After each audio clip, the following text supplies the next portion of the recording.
Welcome to Not Milk Never Milk. Subscribe if you're lactose intolerant. You start by signing into Noon so the system recognizes you. This prevents lockouts. Once logged in, go straight to account, then profile or settings. That's where email lives.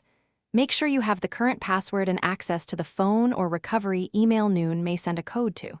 If you don't, pause and regain access now. This step prevents errors later. Next, tap the email field to begin changing it. You input the new email address carefully because a typo will lock you out. After entering it, Noon will send a verification link or code to the new address, sometimes also to the old contact for security. Click the link or paste the code into the verification box. If you don't see it, check spam and then request a resend. Codes often expire in minutes.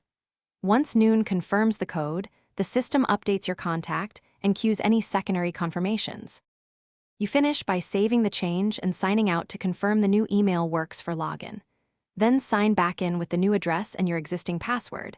This verifies everything propagated.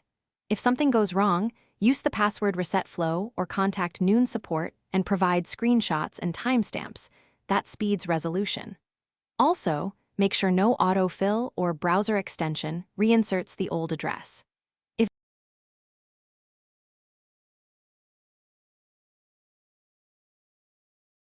Thanks for watching. If this was helpful, leave a like and consider subscribing. See you next time.